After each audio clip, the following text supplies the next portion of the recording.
I'm Christopher Miller. I'm 30 years old, and my own mother kicked me out of the house on Christmas Day, just moments after I'd served her a turkey that I paid for, in a home that I was paying the mortgage on. Before I tell you about the explosive fallout that tore my family apart and, ultimately, set me free, do me a favor and let me know where you're watching from in the comments below. It's always incredible to see how far these stories can reach. Alright, let's get into it. The snow was falling outside the dining room window, big, gentle flakes that seemed to muffle the sounds of the world. It looked like a postcard. Inside, the house smelled of roasted turkey, cinnamon, and pine from the Christmas tree I'd set up in the living room. Everything was perfect. Or at least I had engineered it to be. I wanted just for one day to feel like we were a normal, happy family. I had just set the platter of golden brown turkey on the table. My mom, Janet, was seated at the head. My younger sister, Laura, was scrolling through her phone, and my Aunt Carol was nursing a glass of wine. "Looks wonderful, Chris," Aunt Carol said, offering a weak smile. I nodded, feeling a small flicker of pride. "Thanks. Hope everyone's hungry."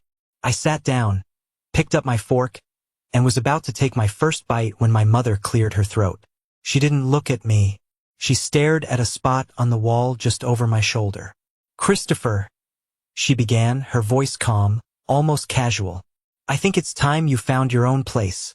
You need to move out." The fork in my hand stopped halfway to my mouth. The clinking of silverware around the table ceased. The only sound was the soft crackle of the fire in the hearth. I slowly lowered my fork, making sure the movement was deliberate, controlled. I wouldn't give her the satisfaction of a reaction. "Really?" I asked, my voice betraying none of the chaos erupting in my chest. I looked her straight in the eyes. "Why is that?" She finally met my gaze, her expression unreadable. "It's just time. You're 30 years old. Laura needs her space. I need my space." I took a slow breath. "I see. Well, just to be clear, I pay the rent, or rather, the mortgage. I pay the electricity, the gas, the internet, and the family phone plan. I also buy the groceries, including, this entire meal." My voice was steady, a reporter stating facts. My mother's jaw tightened, but she didn't respond. She just picked up her knife and fork and cut a piece of turkey, as if I just commented on the weather. Aunt Carol froze, her wine glass hovering near her lips, her eyes wide. My sister, Laura, the golden child, refused to look up from her plate. She suddenly found her mashed potatoes incredibly fascinating. Her silence was louder than my mother's words. It was an endorsement. I looked around the table at the scene I had so carefully constructed. The warm lights, the festive decorations, the abundant food. It all felt like a sham, a stage for a play I didn't know I was the villain of. I stood up slowly. My chair made a quiet scraping sound on the hardwood floor. "Excuse me," I said. No one replied. That was the drop that made the cup overflow. But to understand why that cup was already filled to the brim, we have to go back 1 year. To the day I got the phone call that changed everything. A year before that Christmas dinner, my life was my own. I had a great apartment on the 12th floor of a downtown building. It wasn't fancy, but the floor-to-ceiling windows gave me a sprawling view of the city skyline that made me feel like I was on top of the world. My routine was simple. Wake up, hit the gym in the building, grab a coffee from the shop downstairs, and walk to work. I had my friends, my space, my peace. It was a life I had built for myself, brick by brick, with every long hour I put in at the office. I was a software engineer, and I was good at it. I was finally truly independent. My father had passed away 5 years prior. His death left a void that nothing could fill. He was my rock, my moral compass. The house we grew up in wasn't just a house. It was a monument to his hard work. I remembered him on ladders in the summer, painting the trim, and on his knees in the garden, planting the rose bushes my mom loved. "This house is our foundation, Chris," he told me once, wiping sweat from his brow. "It's more than just wood and nails. It's where we're safe. Always protect it." Those words were etched into my soul. After he was gone, my mom assured me she had everything under control. I offered to help with the bills, but she waved me off. Don't be silly, honey. I have your father's life insurance. I'll be fine. You go build your own life. So I did, believing her. Then came the phone call on that gray Tuesday afternoon. My phone buzzed, and Mom flashed on the screen. I answered with a smile.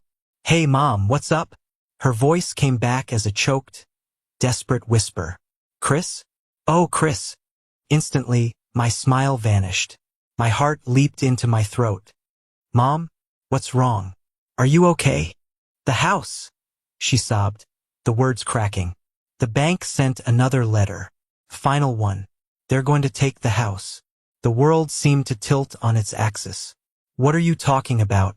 I thought you were making the mortgage payments. You said you were fine. I tried, she wailed, her voice escalating into a full-blown cry. I really did, but my part-time job cut my hours and the insurance money. It just ran out so fast. I didn't want to worry you. I was so ashamed. Foreclosure. The word was like a punch to the gut. All I could see was my father's face. His proud smile as he stood on the freshly mowed lawn. Always protect it. His words echoed in my head. A solemn command. Losing that house felt like failing him in the most fundamental way. How much do you need, Mom? How far behind are you? My mind was already a frantic calculator, numbers and budgets swirling. They said I'm 3 months behind, she sniffled. It's thousands of dollars, Chris. I don't have it. I have nothing left. There was no decision to be made. It was an instinct, a duty, my father's command. Don't worry, Mom, I said, my voice firm, projecting a confidence I didn't feel. I'll handle it. I'll take care of it. We are not losing the house. The relief in her voice was a palpable thing. Oh, Chris, thank you. Thank you. That weekend, I was packing my life into cardboard boxes. I paid a $2,000 penalty to break my lease. As the movers carried the last box out of my apartment, I stood by the window, taking one final look at the skyline that had been the backdrop to my freedom. I told myself it was temporary, a noble sacrifice. When I arrived back at my childhood home, my mom threw her arms around me, hugging me with a desperate strength. Oh, Chris, she whispered into my shoulder, her voice thick with staged emotion. You're saving me. You're my hero. I hugged her back, smelling the familiar scent of her perfume, and felt a swell of pride. I was doing the right thing. I was being a good son. I was honoring my father. I had no idea I wasn't just saving the house. I was signing away my life. The first month was a whirlwind of financial damage control.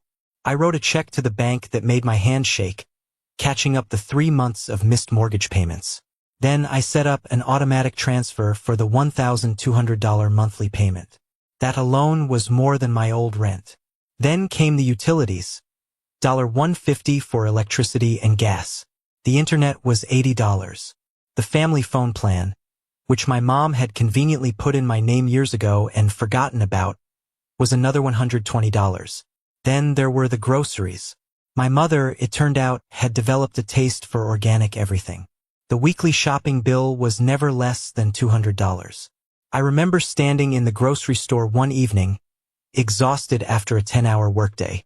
I had a nice ribeye steak in my hand, a little treat for myself. Then I looked at the list my mom had texted me. Organic kale, gluten-free bread, imported olive oil. I did the math in my head.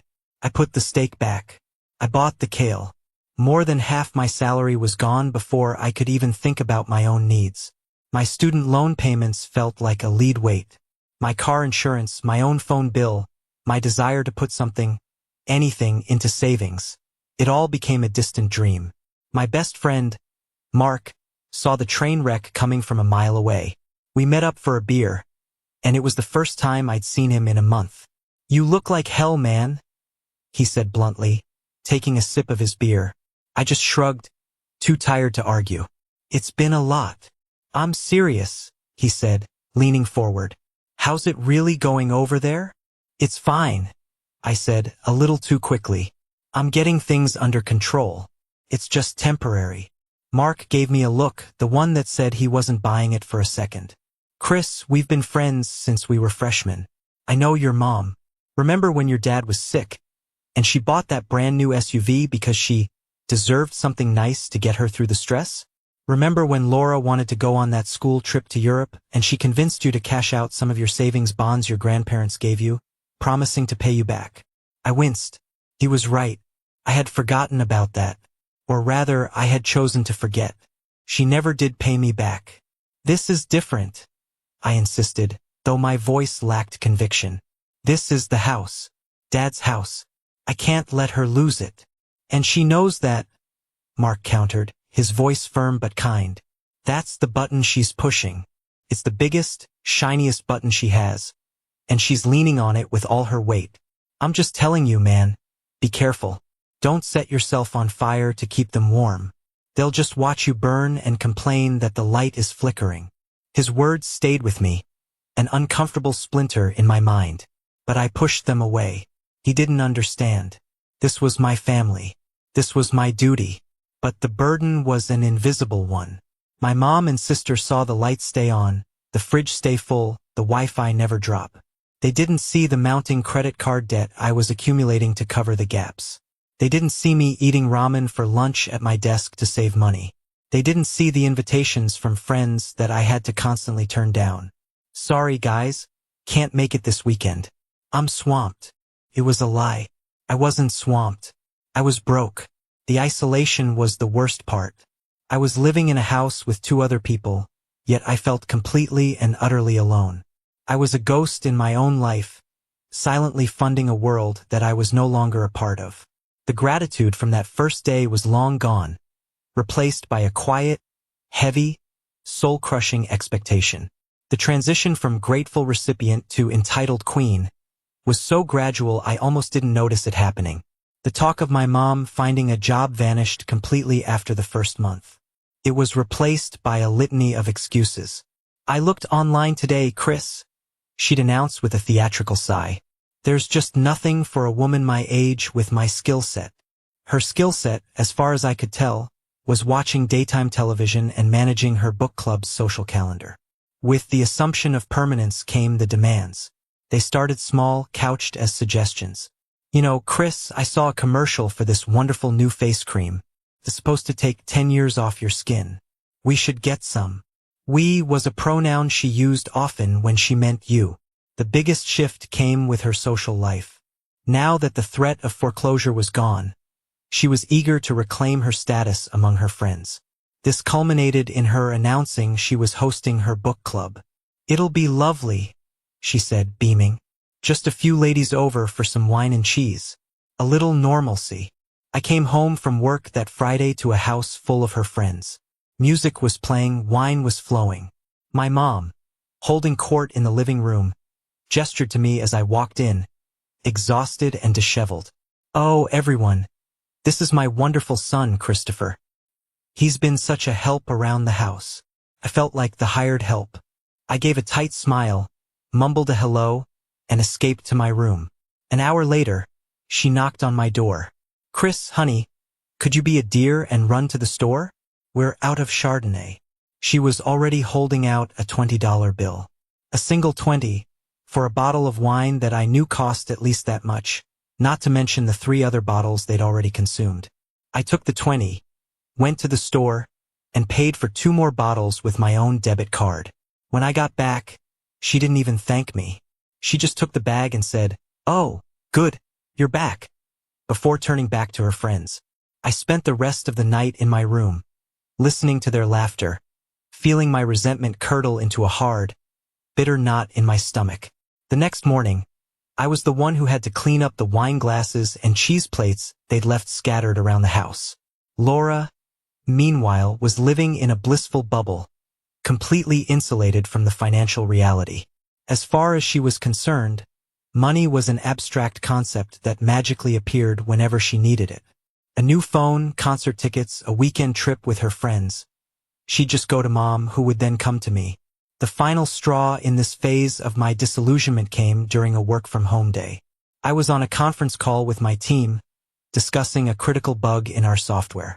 My mom chose that exact moment to start vacuuming right outside my bedroom door. I muted my microphone and opened the door. "Mom, please," I whispered urgently. I'm on a really important call for work. She turned off the vacuum with an annoyed huff. Well, excuse me for trying to keep a clean house. Some of us don't get to sit in a chair all day talking. Later, I tried to explain it to her calmly. Mom, that job, the one you think is just me sitting and talking, is paying the mortgage on this house. Her face went from annoyed to furious in a split second. Her voice dropped to a low, venomous hiss. Don't you dare throw that in my face. I am your mother. This is my house. You are living here under my roof. The sheer, breathtaking audacity of it left me speechless. She had completely rewritten reality. In her mind, she was the benevolent landlord, and I was the ungrateful tenant who was lucky to be there. I just stared at her, and in her cold, defiant eyes, I saw that the woman I thought I was saving was gone. In her place was a stranger, and I was trapped with her. In the middle of the escalating Cold War at home, my job became my only refuge. The office was a place of logic and reason, where effort was rewarded and competence was valued. It was everything my home was not. My boss, Mr. Henderson, was a man in his late 50s, sharp, demanding, but ultimately fair. He didn't care about your personal life. He cared about results, and I was delivering them. One Monday morning, he called me into his glass-walled office. The view of the city from his window was even better than my old apartments. Chris, sit down, he said, gesturing to the chair opposite his large mahogany desk. I've been going over the quarterly performance reviews. My stomach did a little flip. Your work on the Peterson account was exceptional, he continued, getting straight to the point. You basically saved that contract. Your team lead can't stop singing your praises. Thank you, sir, I managed, feeling a flush of genuine pride. I had a great team. Don't be modest, he said with a slight smile. I know who does the heavy lifting, which brings me to my next point. We're launching a new initiative, codenamed Project Nightingale. It's our bid for the big leagues, a multimillion-dollar software suite for the healthcare industry. It's high stakes, high pressure, and the deadlines are going to be brutal. He paused, leaning forward, his eyes fixed on me. I'm putting together a new leadership team to spearhead it. I want you on it, not as a junior member, as a deputy lead. The air left my lungs. This wasn't just a step up, it was a leap. It was the kind of career-defining opportunity that could change everything. It meant a new title, new responsibilities, and, most importantly, a serious promotion with a salary to match. It was a lifeline. Of course, he cautioned. It's going to mean war room hours. Late nights, working weekends, total commitment. There's no room for error. But if we land this, you'll be writing your own ticket in this company. So, what do you say? I'm in, I said, my voice filled with a conviction I hadn't felt in months. 100%. Thank you, Mr. Henderson. I won't let you down. I walked out of that office feeling 10 feet tall. The suffocating weight of my home life seemed to lift, replaced by a surge of adrenaline and hope. This was my way out. This was my future. I was so high on the news, I broke my own rule and shared it at the dinner table that night. I presented it as a win for all of us. It's a huge opportunity, I explained, trying to inject some enthusiasm into the dead air. The promotion would come with a significant salary increase. It would make things a lot easier around here. Laura grunted from behind her phone. So you'll be working even more? Great. My mom put down her fork with a delicate, deliberate motion. That's nice, dear, she said, her tone dripping with condescension. But what about the house? The gutters are clogged. The downstairs bathroom has a leaky faucet. I can't be expected to handle all these household repairs myself. I stared at her, my brief moment of joy evaporating like mist. Mom, those are minor things. I can call a handyman. This is my career we're talking about. This is the very thing that allows me to pay for this house and any repairs it needs.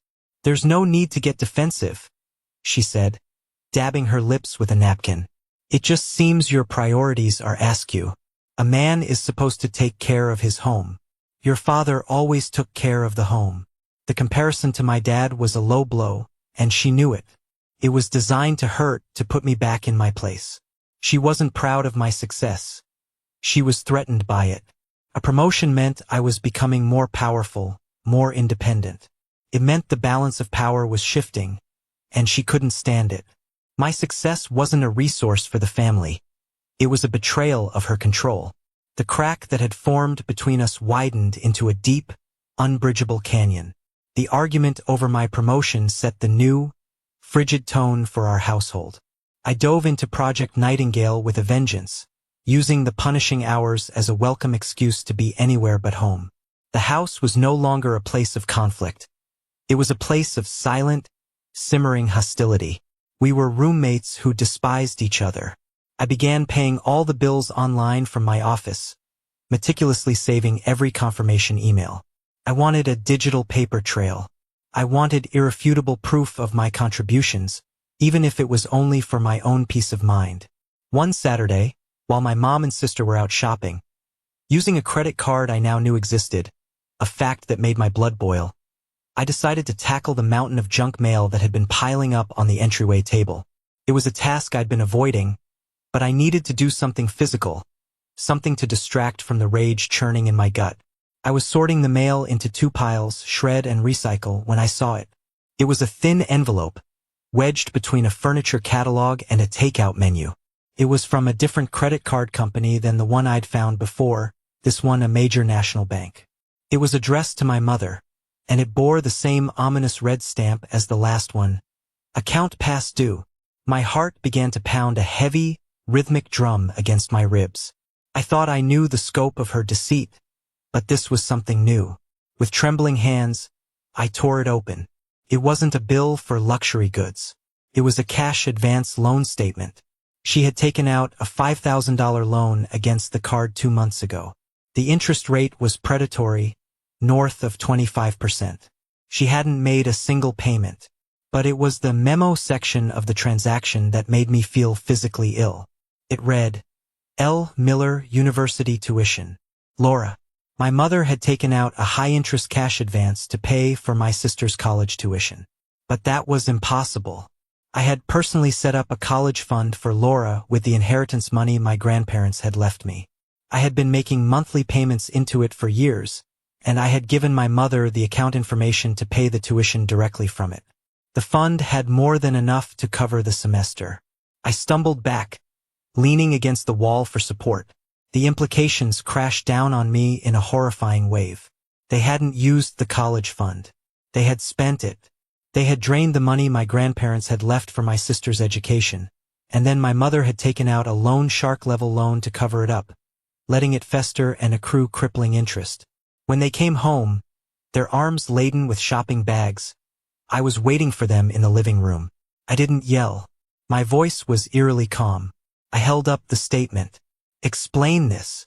My mother's face went white as a sheet. I don't know what that is. Don't lie to me, I said, my voice like ice. I know about Laura's college fund. I know it's gone. Where did the money go, Mom? Laura looked back and forth between us, her eyes wide with fear. My mother started to cry. We had expenses. The car needed repairs. The roof had a leak. All lies. I had paid for the car repairs. The roof was fine. Then Laura, my golden child sister, delivered the final, devastating blow. She started sobbing. I'm so sorry, Chris. I told her we should just ask you for the money. But she said you were already so stressed about the mortgage. She didn't want to bother you. She said you'd be mad if you knew the fund was empty. Her words, meant to sound like a confession, were a betrayal beyond measure. She knew. She knew the college fund was gone. She knew about the secret loan. She had been a willing participant in the entire cover-up. My own sister had watched me work myself to the bone, knowing they had stolen from her future and were now stealing from mine, and she hadn't said a single word. She was complicit in every lie. The last shred of brotherly affection I had for her died in that moment. After the revelation of the tuition fraud, something inside me irrevocably broke. The anger and hurt were still there, but they were now encased in a thick layer of cold, hard resolve. The emotional connection to my mother and sister was severed. I no longer saw them as family who had made mistakes. I saw them as adversaries. The silence in the house became absolute. We moved through the shared spaces like strangers in a morgue. The air was thick with unspoken accusations and unapologized for betrayals. They knew I knew everything, and they knew there was nothing they could say. So they said nothing. My life became compartmentalized. At work, I was a leader. I was decisive, respected, and in control. I threw myself into Project Nightingale, the long hours and complex problems a welcome anesthetic for the pain of my home life. I was building something new, something that was mine, and it was my only salvation. At home, I was a ghost. I'd enter through the garage, go straight to my room, and only emerge late at night for a bowl of cereal when I knew they were asleep. I continued to document everything, but with a new sense of purpose. It was no longer just for my own sanity. It was for my own defense. I compiled a dossier, a complete financial record of the past year. Every bill paid, every grocery receipt, every bank statement, every deceitful credit card bill. I saved it all to a secure cloud server, a digital arsenal waiting for a war I now knew was inevitable. As the holidays approached, the tension in the house became almost unbearable. Christmas, a time that was once my favorite, now loomed like a threat. A part of me, the logical part, screamed at me to just leave, to pack a bag, disappear, and let them face the consequences of their own actions. But another part, the part that still held the memory of my father, resisted. I couldn't shake the image of him hanging lights on the house, the smell of his famous Christmas roast beef filling the kitchen. Leaving before Christmas felt like conceding defeat, like letting them erase his memory and everything he stood for. So I made a final, fateful decision. I would give them one last Christmas. But this one would be on my terms. It wouldn't be a celebration. It would be a test. A final, silent judgment. I would do it all. I would buy the tree. I would decorate the house. I would plan and cook a feast fit for a king. I would create a perfect, shimmering illusion of a happy family Christmas. I would hold up this beautiful, fragile thing to them, an offering made of my own sweat and pain, and I would watch with cold, clinical detachment as they inevitably smashed it to pieces. I knew they would. Their entitlement had become a black hole, consuming everything without a trace of gratitude. But I needed to see it happen. I needed that final, undeniable proof that there was nothing left to save. So, in the weeks leading up to the 25th, I became a whirlwind of festive activity. I bought the biggest tree on the lot. I strung lights until the house glowed. I planned a multi-course menu. My mom and sister watched my preparations with a mixture of confusion and wariness. They didn't understand what I was doing, but they didn't offer to help. They just observed, like vultures circling, waiting to see what would happen next. They had no idea they weren't watching me prepare for a holiday. They were watching me prepare for an execution. Christmas Eve felt like the final scene of a play. The stage was set, the actors were in place, and the air was thick with unspoken lines. I had spent the entire day cooking, the kitchen filled with the rich smells of turkey brining and pies baking. The house looked like something out of a magazine. The tree was a cascade of blinking lights and shiny ornaments, and I had even lit a fire in the fireplace, its warm glow a stark contrast to the icy atmosphere between us. That evening, we gathered in the living room for the perfunctory opening of gifts. I had, in a moment of what I can only describe as masochistic habit, bought them presents. For my mother, an expensive cashmere sweater she'd been talking about for months. For Laura, the new flagship smartphone she'd been dropping hints about. I had put them on my own credit card, adding to the mountain of debt I was shouldering for them. It was a final, bitter piece of irony. They opened their gifts with a practiced, hollow enthusiasm. "Oh, Chris, it's beautiful," my mother said, holding up the sweater without meeting my eyes. Laura was already absorbed in setting up her new phone, barely grunting a thanks. There was nothing for me under the tree. Not a card, not a pair of socks, not a chocolate bar. Nothing. I had expected it, but the stark reality of it still landed like a punch to the gut. It was such a clear, unambiguous statement: you give, we take. That is the entirety of our relationship. Later, I was in the kitchen, pouring myself a glass of water, when I heard my mother's hushed tones from the living room. She was on the phone, undoubtedly with her sister, my Aunt Carol.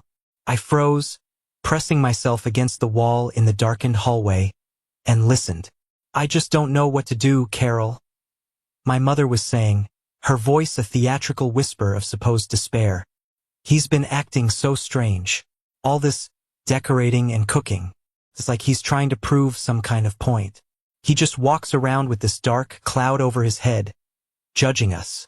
There was a pause as Aunt Carol spoke on the other end. I could imagine her, clucking her tongue in sympathy, stirring the pot. "I know," my mother continued, her voice dropping lower. "You're right. He's 30 years old, living in my house, and acting like he's the king. He needs a dose of reality. You said it yourself last week. Sometimes you have to be cruel to be kind. It's time he learned what the real world is like without me to fall back on. He needs a good, hard push, without me to fall back on." The delusion was so absolute, it was almost a work of art. In her narrative, she was the safety net, not the anchor dragging me to the bottom. And Aunt Carol, my seemingly sweet, supportive aunt, was the one whispering poison in her ear, giving her the justification she needed to do what she was about to do. A good, hard push. It was a declaration of war. I backed away silently, the glass of water forgotten in my hand. The last flickering ember of doubt in my mind was extinguished. This wasn't a spontaneous act of frustration. It was premeditated. They had discussed it. They had planned it. The Christmas dinner tomorrow wasn't just a meal. It was an ambush. I went up to my room and sat on the edge of my bed in the dark. I didn't feel sadness anymore. The pain had been burned away, leaving behind a cold, hard certainty. I finally saw them for exactly who they were. My mother, a master manipulator crippled by her own entitlement, and my aunt, a jealous enabler hiding behind a mask of familial concern. I lay awake for hours, not in turmoil, but in quiet contemplation. I thought about my dad, about his strength and his integrity. I knew what he would want me to do. He would want me to fight for myself, to honor the life he had worked so hard to give me. And so, in the silent darkness of Christmas Eve, I finalized my own plan. It was no longer just about leaving. It was about taking back the narrative. They were about to push me, but they had no idea I was about to push back with the full, undeniable weight of the truth. The moment I closed my bedroom door after walking away from the Christmas dinner table, it was like a switch flipped. The anger, the hurt, the shock. It all receded, replaced by a singular, focused clarity. There would be no more arguments, no more pleading, no more trying to make them see reason. Words were useless now. Only action mattered. I didn't slam the door. I closed it softly, the click of the latch sounding like a final, definitive period on a long, painful chapter of my life. For a few minutes, I just stood in the dark, breathing, steady. My heart was a steady drum, not a frantic hummingbird. The adrenaline was gone, replaced by an ice-cold purpose. Then I turned on my desk lamp and got to work. My movements were methodical, almost robotic. I pulled my 2 largest suitcases from the back of the closet, the ones I hadn't used since I moved out of my first apartment. They were dusty ghosts of a past life. I wiped them down and opened them on my bed. First, the documents. My work laptop, my external hard drives containing my entire digital life, my passport, birth certificate, social security card, and the file folder containing the deed to my car. These were the items that proved my existence as an individual separate from this family unit. They went into my backpack, the most important bag. Then clothes. I opened my drawers and closet and began a ruthless triage. My work suits, my dress shirts, the expensive shoes I'd bought for a friend's wedding, they went in one suitcase. They represented the man I was out in the world, the competent professional. Then my casual clothes, jeans, sweaters, workout gear. I paused, my hand hovering over an old, faded university sweatshirt. It had been my favorite for years. I remembered wearing it while studying for finals, while celebrating with friends, while watching movies with my dad. I held it for a moment, then folded it and put it back in the drawer. I was taking no ghosts with me. I packed my toiletries, my phone charger, a few books I was in the middle of reading. Every item was a conscious choice. This is essential. This is baggage. The process was a strange and powerful form of therapy, a physical act of severing ties. I was shedding a skin, leaving behind the version of myself that had tolerated the intolerable for far too long. The entire process took less than an hour. My 2 suitcases and my backpack stood by the door like silent soldiers, ready for deployment. Next, I sat at my computer. I opened the browser and logged into my secret bank account, the Escape Fund. The balance was healthier than I'd thought.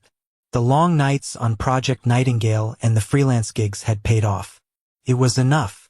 Not enough to be comfortable, but enough to be free. I booked a room at an extended stay motel on the other side of town. Clean, anonymous, with its own kitchenette. 1 week, paid in advance. My first act of true independence in over a year.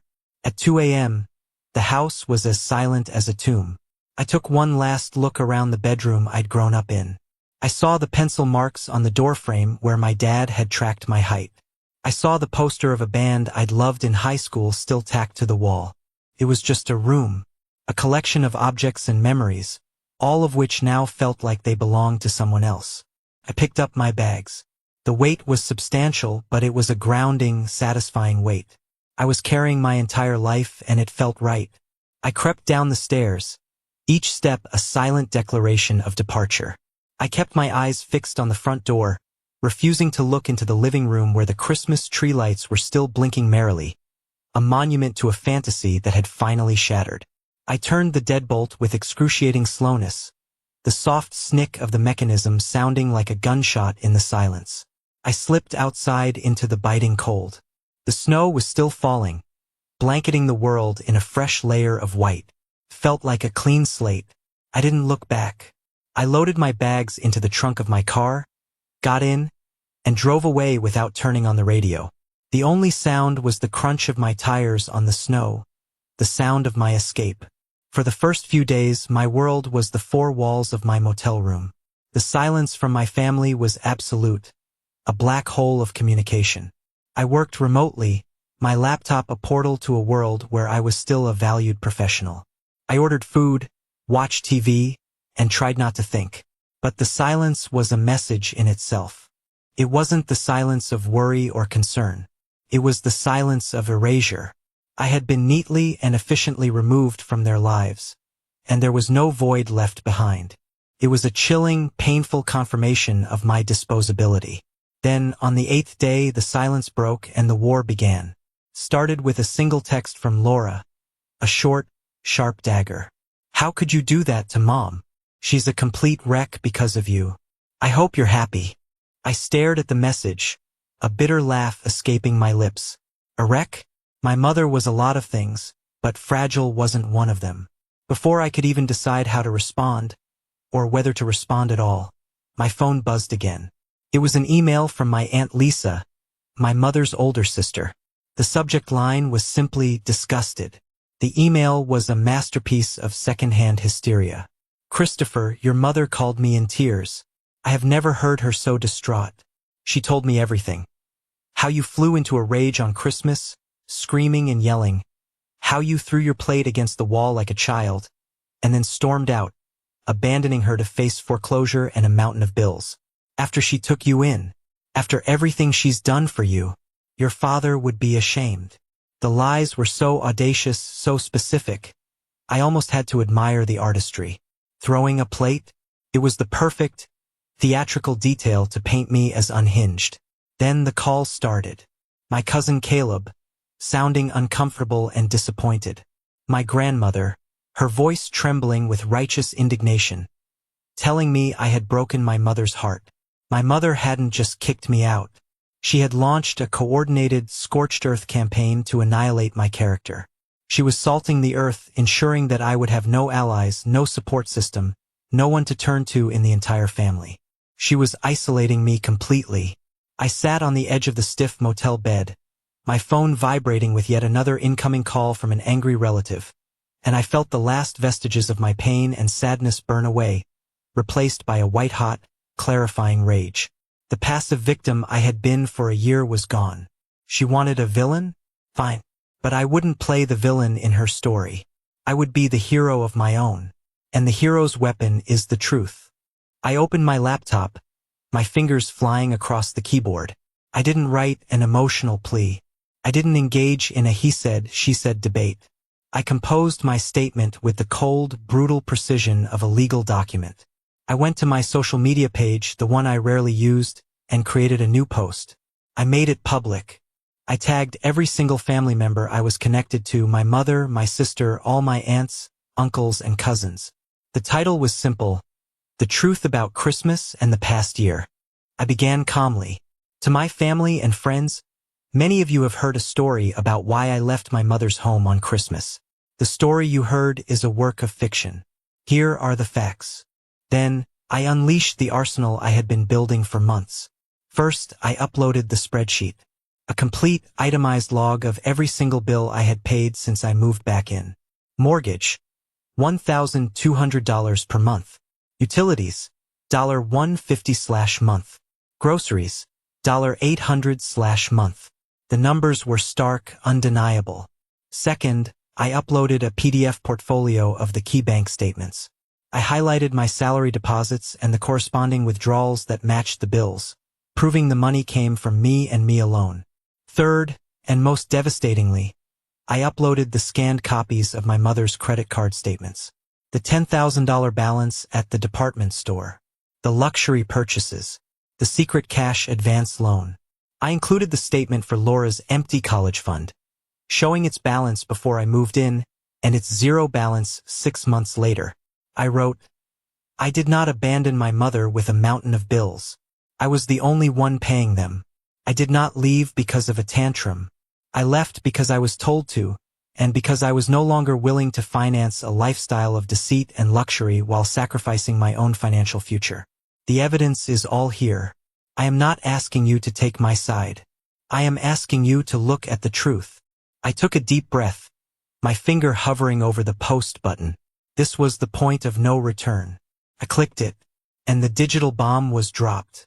This was the moment that changed everything, the moment I finally took back control of my life and my own story.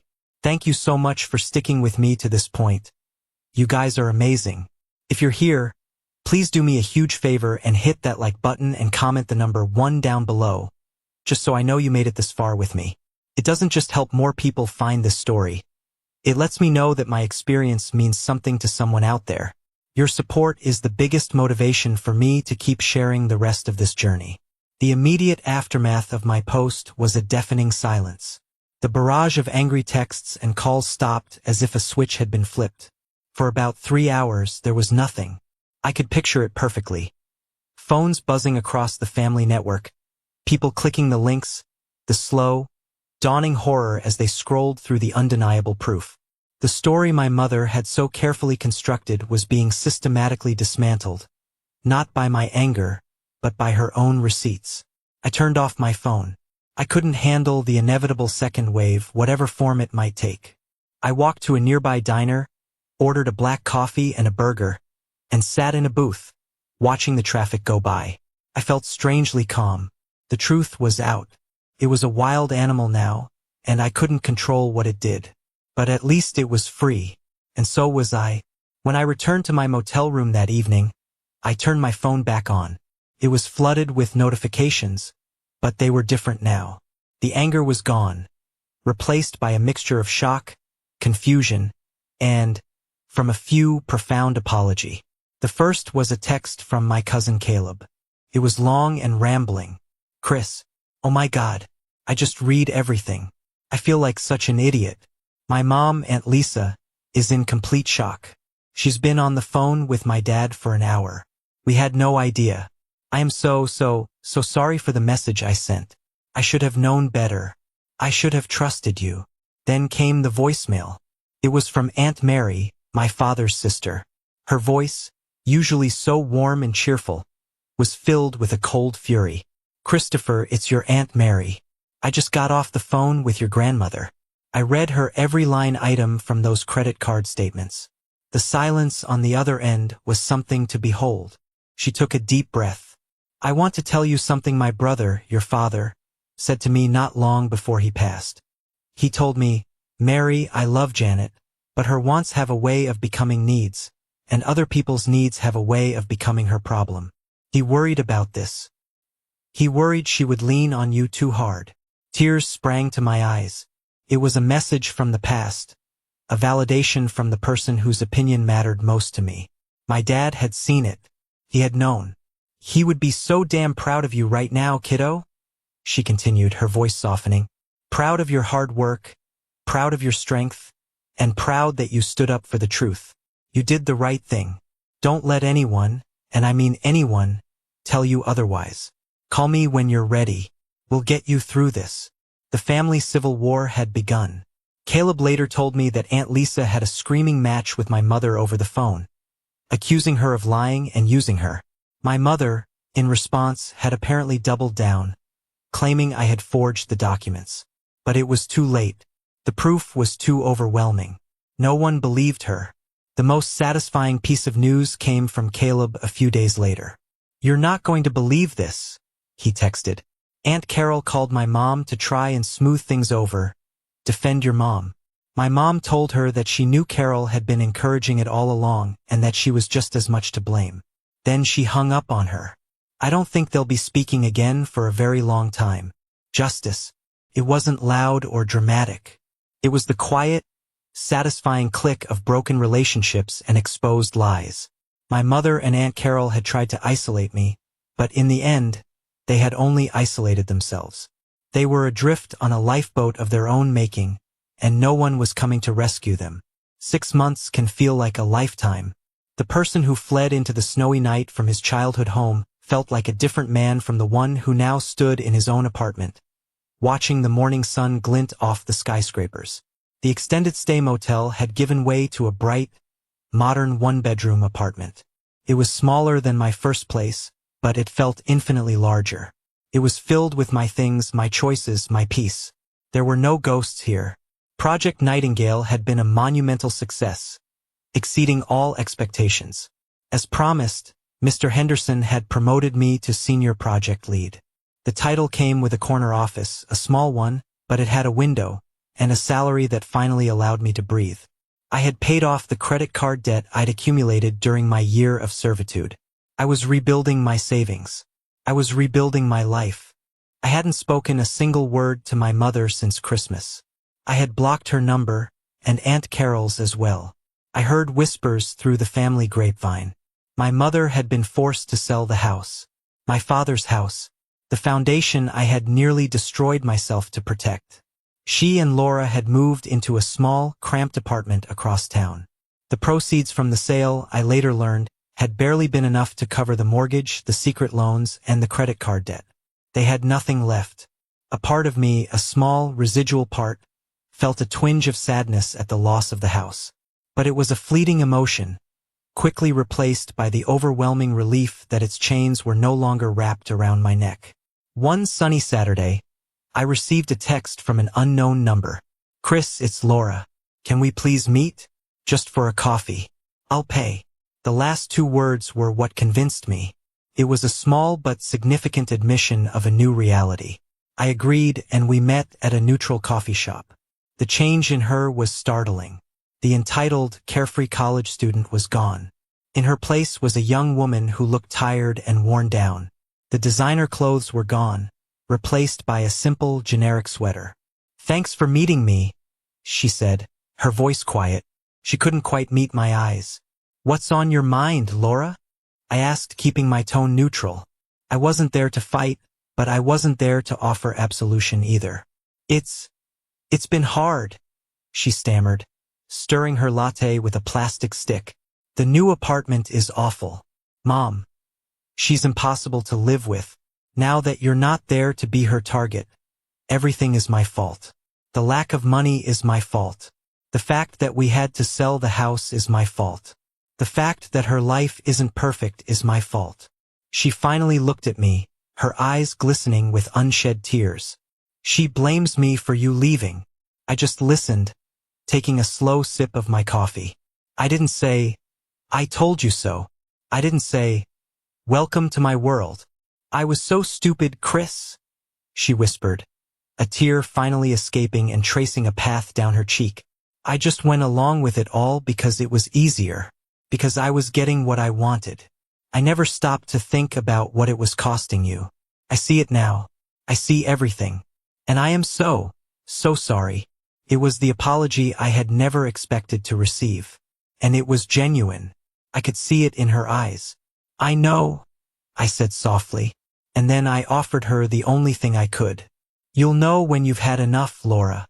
You'll reach a point where the fear of leaving is less than the pain of staying. And when that day comes, you call me. I'll help you get on your feet. But you have to be the one to walk out the door. She nodded, a flicker of something. Hope, maybe, in her eyes. It wasn't forgiveness, not yet. But it was a bridge. A small, fragile bridge across a canyon of betrayal. But a bridge nonetheless. A few weeks after my meeting with Laura, on a quiet Tuesday evening, there was a knock at my apartment door. It was a sharp, insistent knock that set my teeth on edge. I wasn't expecting anyone. I looked through the peephole, and a jolt went through me. It was my mother. She was standing there, looking smaller and older than I remembered. She was holding a grocery store apple pie in a cheap plastic container. The absurdity of the gesture. A $5 pie meant to heal a wound that was a mile deep was almost laughable. I took a deep breath, composed myself, and opened the door. I did not step back. I did not smile. I simply stood there, a human barrier to the life I had built. Christopher, she said, attempting a bright, motherly smile that looked grotesque on her strained face. I was in the neighborhood. I brought you a pie. What do you want, Mom? My voice was cold, flat. There was no room for negotiation in it. Her smile faltered. I thought we could talk. It's been so long. A mother should be able to see her son. A son should be able to trust his mother. I countered, my voice unyielding. The mask slipped. For a fleeting second, I saw the flash of pure, unadulterated fury in her eyes. The same fury I had seen when I'd questioned her about the internet bill. It was the rage of a queen whose authority has been challenged. But she quickly suppressed it, replacing it with a look of deep, theatrical sorrow. Look, she said, her voice taking on a wounded, weary tone. I know things got out of hand, but let's be fair. We both made mistakes, Chris. We both said and did things we regret. That was it. The non-apology. The master manipulator's final gambit. To equate her calculated, year-long campaign of financial and emotional abuse with my act of self-preservation. In her mind, her actions and my reactions were equivalent sins. She wasn't sorry for what she did. She was sorry for the consequences she was now facing. I looked at her, at the carefully feigned sadness, the cheap pie, the desperate attempt to regain a foothold in my life, and I felt the last bit of emotional attachment I had to her turn to dust and blow away. There was nothing left. No anger, no hate, no love. There was only emptiness. I didn't argue. I didn't list her crimes. I didn't give her the satisfaction of a fight. I simply looked her in the eye, held her gaze for a long moment, and then I slowly and silently closed the door in her face. The soft click of the latch was the loudest sound I had ever heard. It was the sound of a cage door locking from the outside. It was the sound of a final, irrevocable end. Later that night, unable to sleep, I was going through an old box of my dad's things that Aunt Mary had sent me, mostly photos and keepsakes. At the very bottom, beneath a stack of old tax returns, was a thick, sealed envelope. In my father's familiar, strong handwriting was my name, Christopher. My hands trembled as I opened it. It was a letter, dated just a few months before he died. My dearest Chris, it began. If you are reading this, it means I am gone. I'm writing because a father needs to tell his son things he can't always say out loud. I love your mother with all my heart, but my love for her does not make me blind. She has a fear inside her, a fear of not having enough that makes her grasping. Her love can sometimes feel like a cage, even when she means it to be a fortress. I have spent a lot of my energy over the years acting as a buffer, trying to protect you and Laura from the sharp edges of her insecurities. That job is not yours, son. Your job is to build your own life. Do not ever let her make you feel that her happiness is your responsibility. It is not. Do not sacrifice your future on the altar of her fears. The house is just wood and nails and memories. Your life, your integrity, your happiness. That is my real legacy. Go and build it. And know, wherever I am, I will be prouder of you than you can ever imagine. I sat there, in the quiet of my new apartment, and wept. Not for the family I had lost, but for the father who had known me, truly known me, and had given me his blessing to be free all those years ago. I'm sitting by my window now. The city outside is a tapestry of blinking lights, each one a story, a life. It's quiet in my apartment. It's a clean, peaceful quiet, the kind that lets you hear your own thoughts. It's a silence I earned. Took me a long time and a lot of therapy to fully unpack that year. The real betrayal, I've come to understand, was never about the money. The money was just a symptom. The real betrayal was the slow, creeping realization that I was not seen as a son, but as a resource, a utility. And when that utility was no longer convenient, it was to be discarded. To look at your own mother and see, not love, but a cost-benefit analysis in her eyes. That's a wound that scars you in a place that no one else can see. For so long, I was obsessed with the idea of protecting my father's legacy, and I thought that legacy was a physical place. A house on a quiet suburban street. I nearly martyred myself for that house. I sacrificed my finances, my friendships, my mental health, all to protect wood and nails and a rapidly fading memory. His letter taught me the truth. His legacy wasn't the house. It was the lesson he had tried to teach me my whole life. That a man's worth is measured by his integrity, by his ability to stand on his own 2 feet, and by the strength to walk away from something that is breaking him, no matter how much he once loved it. I still see my Aunt Mary. We talk on the phone every Sunday. She has become the matriarch I always needed. I still talk to Laura, too. She moved out of my mother's apartment a few months ago. She has 2 jobs, a tiny studio apartment, and for the first time in her life, she's proud of herself. Our relationship is still fragile, but it's real. I don't know what the future holds. I'm reconnecting with old friends. I'm thinking about dating again. I'm building a life that is quietly, peacefully, and completely my own. And I know, with a certainty that fills my entire soul, that my father would be proud. Thank you so much for listening to my story. I hope it reached you in some meaningful way. Have you ever been in a situation where you had to make a difficult choice to protect your own peace? I'd be honored if you'd share your thoughts in the comments below. And please, don't forget to hit that like button and subscribe so you don't miss what comes next. Take care of yourselves.